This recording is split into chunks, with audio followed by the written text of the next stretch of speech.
Hey guys.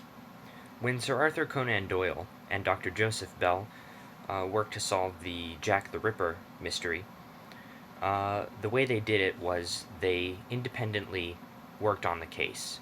One of them worked on the case by himself, and the other one worked on the case by himself, and they each came to their own conclusion. And then they did this to avoid influencing each other's process and influencing each other's decisions and conclusions.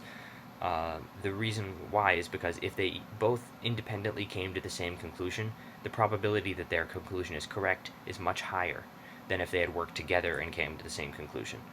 And what they did was they put their answers to the case in envelopes, and then they switched envelopes and saw what the other person came up with, and they matched.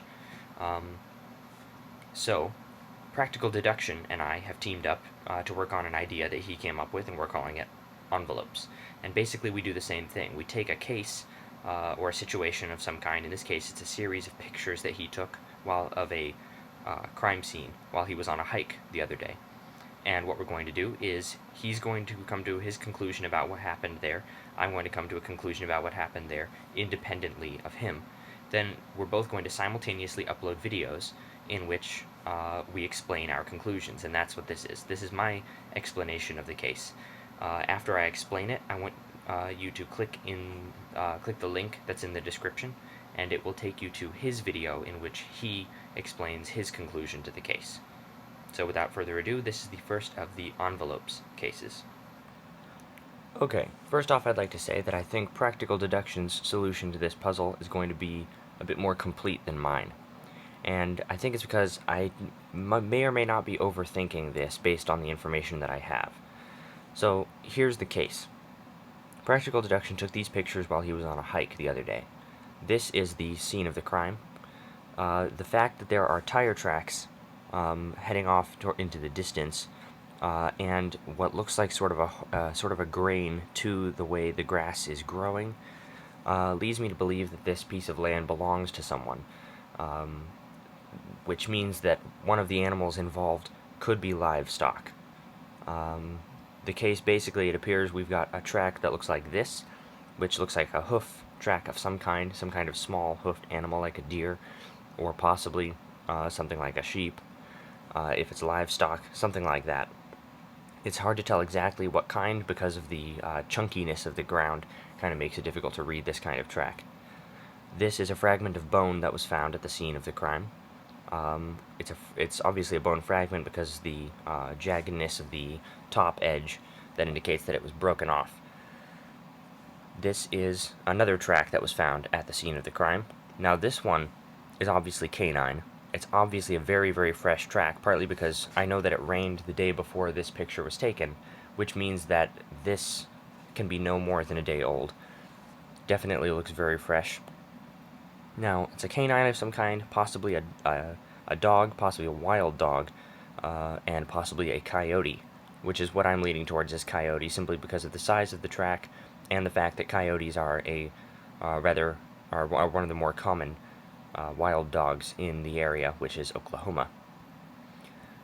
This here is my theory about what happened, my hypothesis about what happened. This is the attacker. The canine is the attacker. This bone fragment left behind belonged to the victim, and the victim is whatever animal left this hoof track, which leads me to believe it's possible that this was a case of coyotes attacking livestock, which has happened in the past. It's not an uncommon thing for coyotes to attack and kill livestock. That would also explain where most of the bones went, because coyotes are also known to eat the bones along with the meat, so it's possible that this bone fragment is all that remains.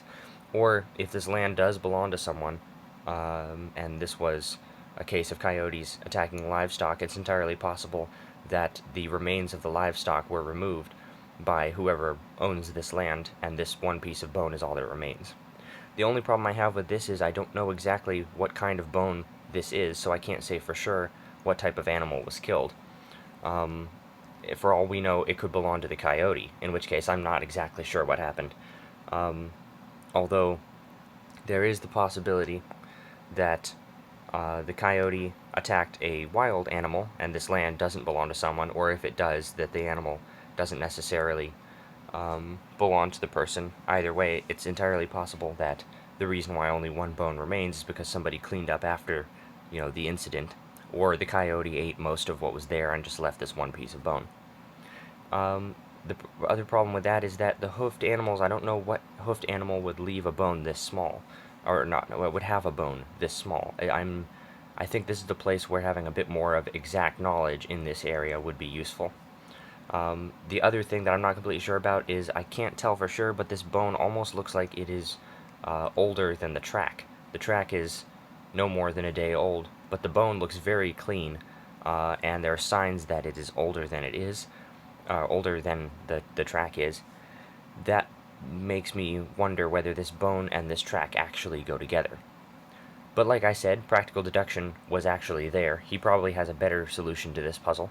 I'd love to hear his solution so that I can compare it with my observations and see what he came up with, which is the whole idea behind this experiment. So, go ahead and click the link in the description to go to his video if you haven't been to his video already, so that you can see how he approached the exact same problem. And thank you for watching this video. If you like, please like, comment, and subscribe, and like, comment, and subscribe to Practical Deduction as well. So again, thank you for watching, and I will see you next time. Bye.